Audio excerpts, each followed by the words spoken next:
बड'सा कलेजाव फरायसा सान फालिनाय दिनाव फैनानै आं बिराद गोजोनदों जा बेवहाय गासिबो माने कलेजनि अध्यक्ष प्रिन्सिपाल बिथाङाबो दंमोन प्रफेसार बिथांमोना दंफायो नै गासिबो आरो स्टुडेन्टफ्राबो लैहोर लैहोर बाहागो लादों दा बिराद गोजोननाय फैदों आंखौ बिटिआरनिफ्राय बड'सा कलेजाव दायित्व होनानै आं नुबाय बिथांमोना बिराद मोजाङैनो फालिदों आरो जोङो बयबो रायजो राजानो बर' हारिनि गासिबो बे ओनसोलनि जोंनि हारि माहारिखौ आं खावलायदों जों बड'फाखौ जों इसोर हिसाबै जोङो सिबिनांगौ आरो बड'फा नङामोनब्ला जों बर' जाथिया दिनै बेसिम फैयामोन आंबो एमसिएलए जागौमोन सोरबा मिनिस्टार जागौमोन बर'नि गेजेराव दिनै जे जों थिखादार सोरबा जादों जों जे आवगायलांदों जोंनि हारिया जे थांना दं एकमात्र बड'फानि थाखायनो बेनिखायनो जोङो आंनि बायदि खावलायदों दिनैनि दिनाव जों बयबो बड'फाखौ सिबिनांगौ आं दिनै न'आवबो बड'फाखौ आङो सिबिगोन दिनै आङो फुजा खालामनो नागिरदों बिनि जोनोम दिनाव आं गासिबो न'खरनि मानसिखौ लानानै दिनै फुजा होनो नागिरदों आरो थिग बेबायदिनो आं गासिबो रायजो राजाखौ खावलायदों जे बड'फाया सासे इसोर बादिसो आं गोबां मेल मिथिङावनो बुङो जे बड'फायाबो इसोर बादि जोंना जों बड'फाखौ जों सिबिनांगौ जेरै बुंदोंमोन माबाया भगबान श्री कृष्णआ बुंदोंमोन दापर जुगाव जेब्ला जुद्ध जादोंमोन दापर जुगाव बे समाव भगबान श्री कृष्णआ अर्जुननि सिगाङाव बुंदोंमोन आं जुगे जुगे फैनानै अबतार लाफैयो पापिफोरखौ बुथारनानै धर्म स्थापन खालामनो थाखाय आं जुगे जुगे फैयो होननानै पृथिबियाव फैयो होननानै जोनोम लाफैयो होननानै बुंदोंमोन बे हिसाबै उपेन्दायाबो सासे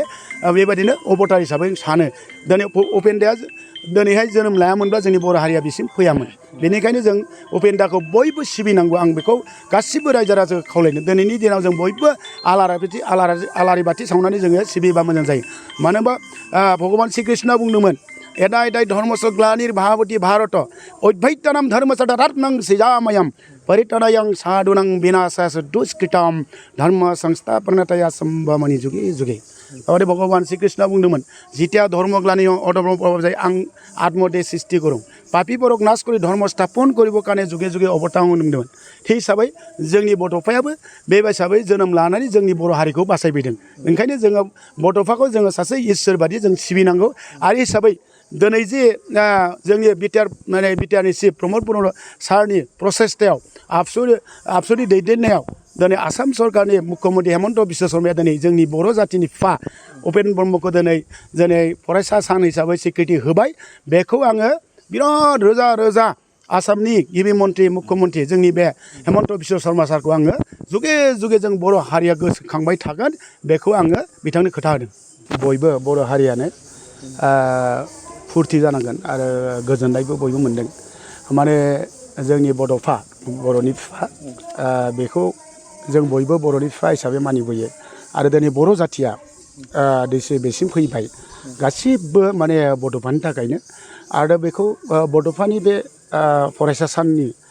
फालिनायनि जे थांखिखौ लानाय आबसुआ गोबां माने बेबायदिनो प्रप'जाल होदोंमोन बिथांमोना डिमान्ड खालामदोंमोन गोदो डिमान्डफ्रा एक्सेप्ट जायाखैमोन खिन्थु दिनै जोंनि बिटिआर गभर्नमेन्टनि आरो सरकारनि जे बिटिआर प्रधान प्रमद बर' चिफ सारनि दैदेननायाव आरो आसाम सरकारनि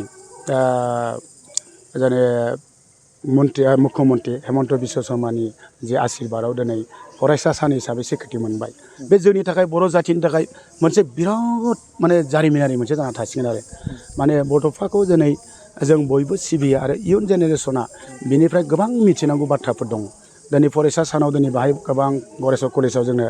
बिटिआर गभर्नमेन्टनिफ्राय दायित्व होदोंमोन बे हिसाबै जों नुजाथि फैनानै बेयाव गोबां आलासिबो दं रिसार्च पार्सनखौ लेंहरदों आरो बेयाव दिनैहाय गोबां बड'फानि बिथांनि जारिमिनारि बिथांनि जिउनि खोथाखौ बेयाव सावरायनाय जागोन बिथाङा बोरै बे अबस्थासिम फैखो आरो बे गासिबो बाथ्राखौ दिनै रायलायनाय जागोन बे फरायसा सान बे जि डिसिसन लाबाय बेखौ आङो माने मुख्यमन्त्रि जोंनि हेमन्त बिश्व शर्मा बिथांखौ बर' जाथिनि जानानै बर' हारिनि जानानै आं गोबां गोसोजों जानाय साबायखर बावहरदों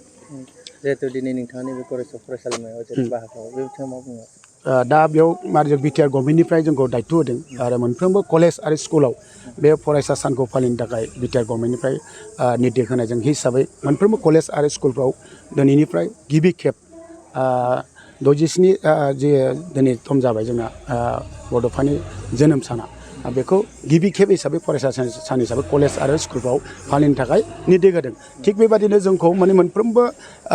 कलेजाव साफा बिदिनो सानै एमसिएलए आरो इएमखौ दायित्व हिसाबै आङो बिटिआर गभर्नमेन्टनि जानानै बड'सा कलेजाव नुजाफैदों दायो फरायसाफोरखौ मा बुंनो सानो नैबे बड'फा उपेन्द्रनि सायाव दा बड'फा उपेन्द्र ब्रह्मनि जिउ जारिमिन बिनि गुननिफ्राय गोबां जों सोलोंनो गोनां दङ बेखौ दा जों गोबां फरायसुला फरायसुलिफ्रानो माने बेखौ मिथियामोन दा मिथिसिगोन बड'फाया दिनैहाय गाव माने सोलोंनो थाखाय लुगैनाय गोसो दंमोन गाव माने बिजाब